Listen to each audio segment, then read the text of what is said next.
মানুষের দিলের কথা আর জবানের কথা যদি এক হয় ওইটাকে বলে সততা।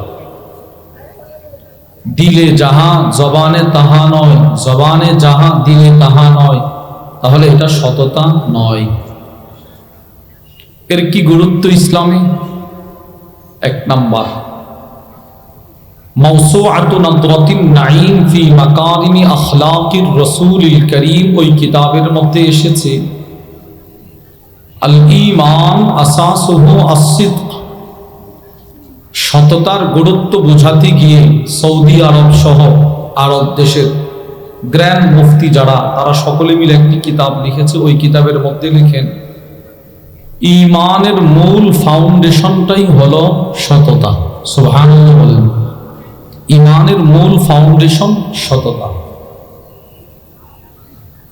দুই, পৃথিবী বিখ্যাত আলেম আল্লামা মজদুদ্দিন মুহাম্মদ ইবনে ইয়াকুব আল ফাইরুজ আবাদি তার বিখ্যাত কিতাব বাসাইর দাবিত তাময়িজ ফি লাতাইফিল কিতাবিল আজিজ, ওই কিতাবের মধ্যে লেখেন আস-সিদক রূহুল আমাল। সততা হলো বান্দার জীবনের সমস্ত আমালের রূহ, জান, প্রাণ। তিন, হুয়াল বাব আল্লাযী দাখালা মিনহুল ওয়াসিলুন ইলা হাদরাতি দিল জালাল। সততার গুরুত্ব বোঝাতে গিয়ে ওই কিতাবের মধ্যে এসেছে সততা হলো এমন একটা প্রশস্ত গেট বা দরজা, যেই দরজা দিয়ে বান্দারা সোজা আল্লাহর জান্নাতে চলে যাবে। সবাই বলেন না সুবহানাল্লাহ। তিনটা কথা আমরা শুনলাম। এক নাম্বার, ঈমানের ফাউন্ডেশন সততা। দুই, আমলের রূহ সততা।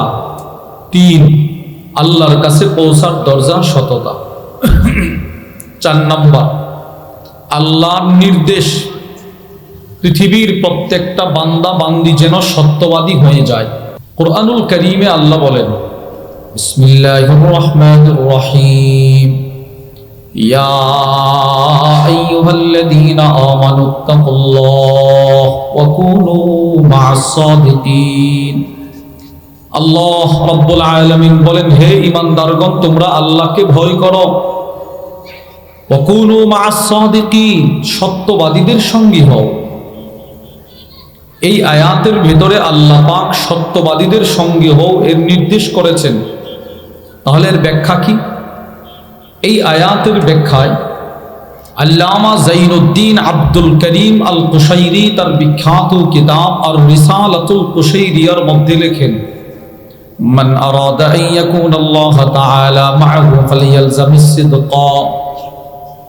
পৃথিবীতে কোনো মানুষ যদি এই আশা পোষণ করে, আল্লাহ সুখে দুঃখে আপনি আমাকে সহযোগিতা করেন, আল্লাহ আমি কষ্টে আছি আপনি আমাকে সহযোগিতা করেন, আল্লাহ আমার ব্যবসার অবস্থা ভালো না আপনি আমাকে সহযোগিতা করেন, আল্লাহ আমার ছেলেটা বিদেশের বাড়িতে অসুস্থ আপনি আমাকে সহযোগিতা করেন। তো আল্লামা কুশাইরি বলেন, কেমন যেন আল্লাহ বলতেছেন ফালিয়ালজামিস সিদক, বান্দা তুমি সদা সর্বদা সত্য কথা বলো, কেননা যারা সত্য কথা বলে আমি আল্লাহ তাদের সাথে আছি। সুবহানাল্লাহ।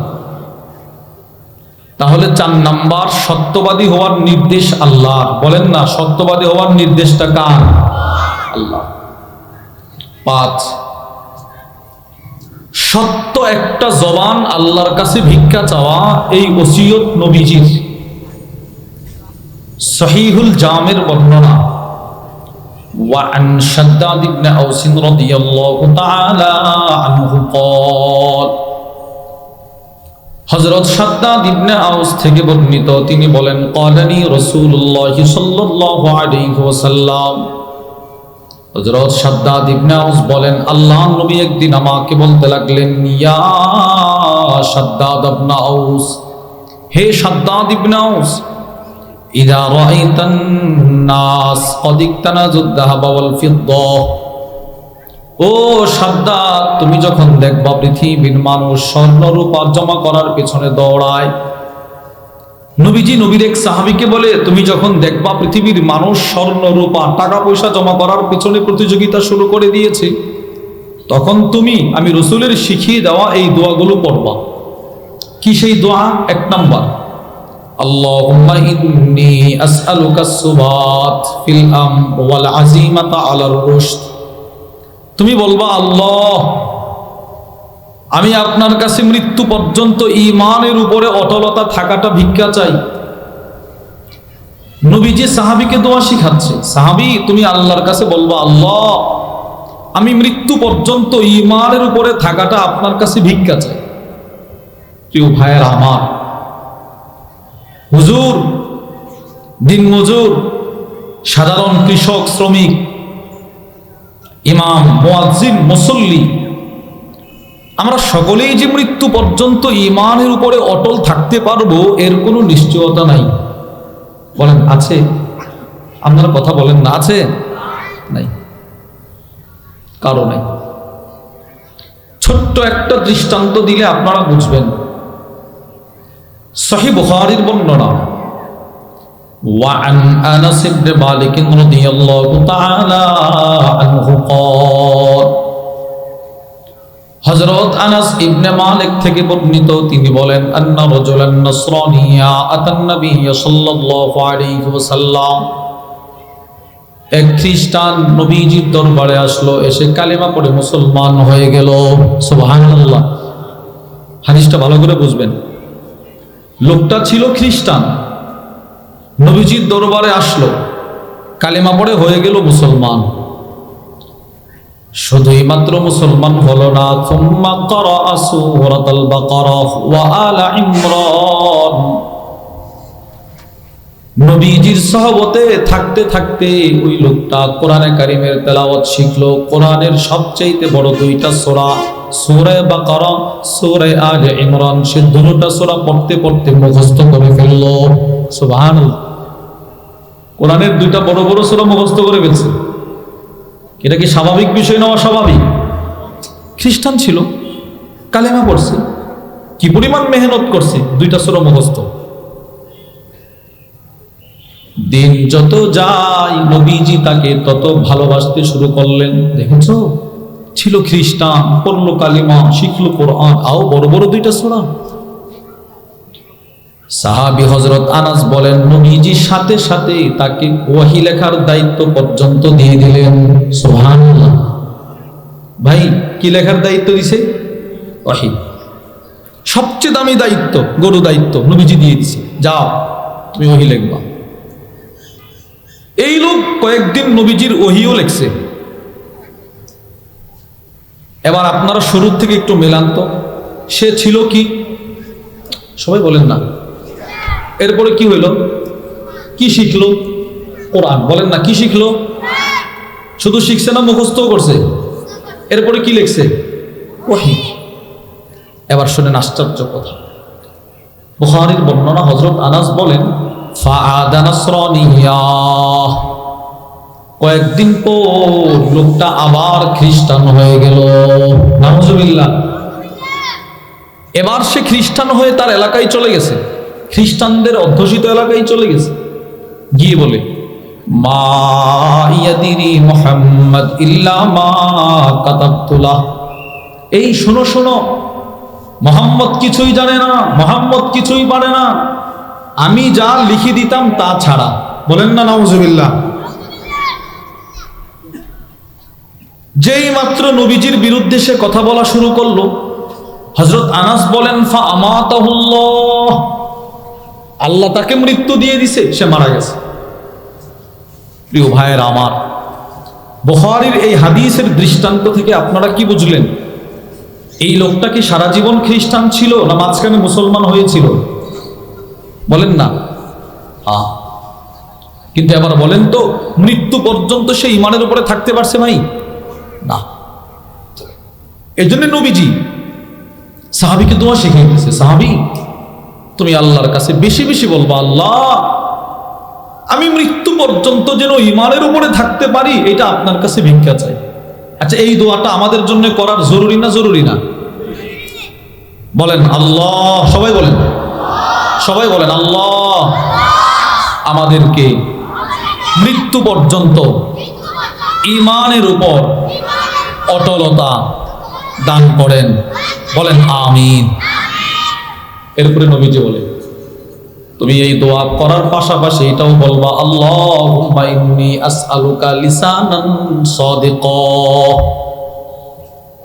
সাহাবী তুমি আল্লাহর কাছে বলবা, আল্লাহ আমাকে আপনি একটা সত্য জবান ভিক্ষা দেন, সত্য জিহ্বা, এমন একটা জবান ভিক্ষা দিবেন যে জবান দিয়ে কখনো মিথ্যা আমি বলবো না।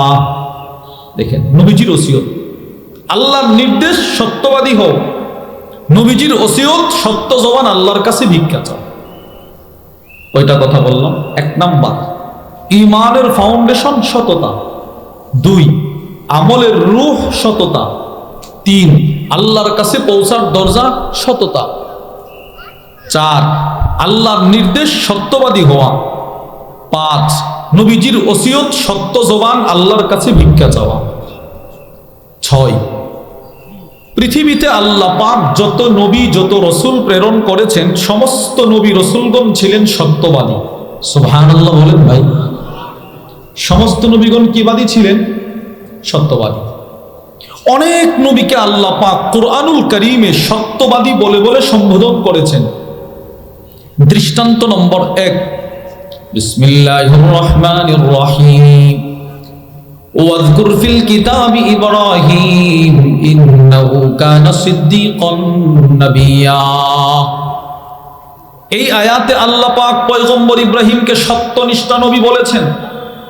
2 ওয়াযকুর ফিল কিতাবি ইসমাঈল ইন্নাহু কানা সাদিকাল ওয়া'দ ওয়াযকুর ফিল কিতাবি ইদরিস ইন্নাহু কানা সিদ্দীকান নাবিয়্যা ইউসুফ আইয়ুহাস সিদ্দীক।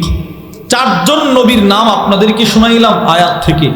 এই 4 জন নবীকে আল্লাহ পাক সততার গুণ দিয়ে দিয়ে ডেকেছেন। সুবহানাল্লাহ বলেন। তাহলে সমস্ত নবীগণ ছিলেন সত্যবাদী, আমাদের নবীও ছিলেন সত্যবাদী। বলেন আমাদের নবীও কিবাদী ছিল? সত্যবাদী। আমাদের রসুল যে সত্যবাদী ছিলেন এর সাক্ষী সরাসরি দিয়েছে আল্লাহ পবিত্র কোরআনে। সুবহানাল্লাহ। আমাদের নবীজি সত্যবাদী ছিলেন, সাক্ষী দিয়েছে রসুল নিজেই নিজেকে। 3 আমাদের নবীজি সত্যবাদী ছিলেন, এর সাক্ষী দিয়েছে সাহাবা ইকরাম। 4 আমাদের নবী সত্যবাদী ছিলেন, এর সাক্ষী দিয়েছে মক্কার বেঈমান মুশরিক পর্যন্ত। 4টা পয়েন্ট বললাম। আমাদের রসুল সত্যবাদী ছিলেন, সাক্ষী দিয়েছে কে? কথা বলে না, কে? 2 আমাদের নবী সত্যবাদী ছিলেন, সাক্ষী রসুল নিজেকে নিজে দিয়েছেন। আমাদের নবী সত্যবাদী, সাক্ষী দিয়েছে সাহাবা ইকরাম। আমাদের নবী সত্যবাদী, সাক্ষী দিয়েছে মক্কার বেঈমান মুশরিক পর্যন্ত। আল্লাহ রাব্বুল আলামিন আমাদের নবীজির সততার সাক্ষী দিতে গিয়ে কোরআনুল কারীমে সূরাতুন নাজম 27 নম্বর পারার 5 নম্বর পৃষ্ঠায় যেই সূরাটি আছে ওই সূরার মধ্যে আল্লাহ বলে, বিসমিল্লাহির রহমানির রহিম, ওয়া মা ইয়ানতিকু আনিল হাওয়া। আল্লাহ বলেন আমার দোস্ত মুহাম্মদুর রাসূলুল্লাহ সাল্লাল্লাহু আলাইহি ওয়াসাল্লাম জীবনে কখনো নিজের মন মতো কিছুই বলে নাই, নিজের খেয়াল খুশি অনুযায়ী কিছুই বলে নাই। আমার দোস্ত যখন যা বলেছে সব ওয়াহী। সুবহানাল্লাহ বলেন। নবীজি নিজের থেকে কিছুই বলে নাই। এই আয়াতের ব্যাখ্যায় মাওসুআতুন নাদরাতিন নাঈম ফি মাকারিমি আখলাকির রাসূলিল কারীম, আমাদের নবীজির জীবনী সংক্রান্ত কিতাব। এই পৃথিবীর ইতিহাসে এই কিতাবের মতো সুন্দর কিতাব এত অভিনব পন্থায় আর কেউ লিখতে পারে নাই। আরবের সব উলামা ইকরাম বসে লিখছে। হুজুর কেন বললেন দুর্লভ কিতাব, ভিন্ন পদ্ধতির কিতাব কেন বললেন? আলিফ বা তা সা জিম হা খা, এই আরবি এক একটা অক্ষর দিয়ে রসুলের জিন্দেগিতে যা যা পাওয়া যায় ওই কিতাবে সব নিয়ে আসছে। সুবহানাল্লাহ বলবেন না? বা দিয়ে রসুলের জীবনীতে যা যা পাওয়া যায় সব নিয়ে আসছে। আশ্চর্য কিতাব, অনেক বড় কিতাব। ওই কিতাবের মধ্যে আসছে লাকাদ কানান নাবিয়্যু সাল্লাল্লাহু আলাইহি ওয়াসাল্লাম মাহফুজুল লিসান মিন তাহরিফিন ফি কওলিন ওয়াস্তিরসালিন ফি খাবার। আরবের উলামায়ে কেরাম বলেন, আল্লাহ তাআলা যে বললেন আল্লাহর নবী কখনো নিজের মন মতো কিছুই বলে নাই, এর ব্যাখ্যা হলো আমাদের নবীজি নিজের গোটা 63 বছরের জিন্দেগিতে জীবনে একটা মিথ্যা কথা বলে নাই। সুবহানাল্লাহ। না না, শুধু মিথ্যা কথা নয়, রাসূল নবীজির পুরো জিন্দেগির ভেতরে আসমানের যত সংবাদ উম্মতকে দিয়েছে, জমিনের নিচের যত সংবাদ দিয়েছে, কোন সংবাদ দিতে গিয়ে রাসূল নিজের থেকে একটা অক্ষরও বৃদ্ধি করে নাই, একটা অক্ষরও নিজের থেকে কমায় নাই। কুরাইশ গোত্রের মানুষ সাহাবী আব্দুল্লাহ ইবনে আমরকে বলে, আব্দুল্লাহ তুমি কি নবীজির কাছ থেকে যা শোনো তাই লিখে ফেলো? কহা, আরে কেন লেখো? তুমি জানো না নবীজি একজন মানুষ, অনেক সময় নবীজি রাগের সাথে কথা বলে, কখনো আনন্দের সাথে কথা বলে। তুমি আনন্দের কথাগুলোও লিখে ফেলো, রাগের সময় যে কথা বলে ওইটাও তুমি লিখে ফেলো, সব লিখবা না। কুরাইশ গোত্রের নেতারা সাহাবীকে নিষেধ করতেছে, সব লিখবা না। সাহাবী আব্দুল্লাহ ইবনে আমর বলেন, ফাআমসাকতু আনিল কিতাব, আমি লেখালেখি বন্ধ করে দিছি। এরা যেহেতু আমাকে নিষেধ করছে, আমি খাতা রেখে দিলাম, কলম রেখে দিলাম, আর নবীজির কথা লিখি না। কিন্তু আমার ভিতরে একটা সন্দেহ উদয় হলো, কিরি রাসূলের কথা আমি লেখা বন্ধ করে দিলাম নবীর সাথে পরামর্শ না করে। ফাযাকারতু যালিকা লিরাসূলিল্লাহি সাল্লাল্লাহু আলাইহি ওয়াসাল্লাম, কয়েকদিন পর আমি নবীজির দরবারে গেলাম, গিয়ে বলতে লাগলাম, ইয়া রাসূলুল্লাহ, কুরাইশ গোত্রের মানুষ আপনার কথাগুলো লিখতে আমাকে নিষেধ করেছে, এখন আপনি বলেন আমি কি করব? আমি কি লিখবো নাকি বন্ধ করে দিব? কেন, তারা কি বলছে? তারা বলছে আপনি নাকি রাগের হালতেও কথা বলেন, ওইটাও আমি লিখে ফেলি। আপনি আনন্দের সাথে কথা বলেন, ওইটাও লিখে ফেলি। আপনি আমাকে পরামর্শ দেন আমি কি করতে পারি। এবার দেখেন নবীজি কি করছে, দেখেন সাথে সাথে নবীজি সাহাবীকে বলে,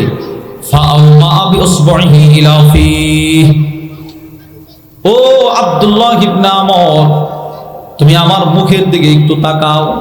নবীজি নিজের আঙ্গুল মুবারক দিয়ে রাসূলের জবান মুবারকের দিকে নবীজি এইভাবে আঙ্গুলটা ধরছে। আল্লাহর রাসূল বলতে লাগলেন, আব্দুল্লাহ, আমি নবীজির এই দুই ঠোঁটের ফাঁক দিয়ে, আমার এই জিহ্বা দিয়ে, মা ইয়াখরুজু মিনহু ইল্লা হাক্কুন, আল্লাহর কসম, ফাওয়াল্লাযী নাফসি বিয়াদি, ওই আল্লাহর কসম যে আল্লাহর হাতে আমি নবী মুহাম্মদের জান। ও আব্দুল্লাহ ইবনে আমর, আমি রাসূলের দুইটা ঠোঁটের ফাঁক দিয়ে, আমার জবান দিয়ে যখন যা বের হয় একটাও মিথ্যা কথা না, সব সত্য বের হয়। সুবহানাল্লাহ। নবীজি নিজেকে নিজে বলতেছে। আমি কি বিষয়টা আপনাদেরকে বুঝাইতে পারছি? রাসূল নিজেকে নিজে সাক্ষী দিচ্ছে, আল্লাহর কসম, আমার এই জবান দিয়ে যখন যা বের হয় একটাও মিথ্যা কথা না, সব সত্য বের হয়। নবীজি বলছে। রাসূল বলেন, আমি রসিকতা করে কিছু বললে তখনও সত্য বলি। পৃথিবীর মানুষ রসিকতা করে কিছু বললে মিথ্যা বলে। বক্তা মানুষকে মিথ্যা বলে বলে হাসায়। আছে না এরকম মানুষ? একজন আরেকজনকে কথা বলে মিথ্যা বলে বলে হাসায় না? রাসূল রসিকতা করেও কখনো মিথ্যা বলতেন না। নবীজি মানুষকে হাসাইতেন, এরপরেও নবীজি সত্য বলতেন, কখনো নবীজি মিথ্যা বলতেন না। তিরমিজি শরীফের বর্ণনা, হযরত আবু হুরায়রা রাদিয়াল্লাহু তাআলা আনহু থেকে বর্ণিত, তিনি বলেন, সাহাবাদের এক জামাত নবীজির দরবারে গেছে। ক্বালু ইয়া রাসূলুল্লাহ, সাহাবাদের জামাত গিয়ে বলতে লাগলো, ইয়া রাসূলুল্লাহ, ইন্নাকা তুদাইবুনা, ওগো নবীজি আপনি তো আমাদের সাথে অনেক সময় রসিকতা করেন। রসিকতা করে তখনও কি আপনি সত্য বলেন? সাহাবারা নবীরে প্রশ্ন করছে, আমাদের সাথে অনেক সময় আপনি রসিকতা করেন, তখনও কি সত্য বলেন? না, রসিকতা করে কখনো মিথ্যা বলেন। নবীজি বলেন, ওয়াল্লাহ, আল্লাহর কসম, ইন্নী লা আকুলু ইল্লা হাক্কা, ও সাহাবারা, আমি রাসূল রসিকতা করেও যদি কিছু বলি তখনও মিথ্যা বলি না, সত্যই বলি। সুবহানাল্লাহ।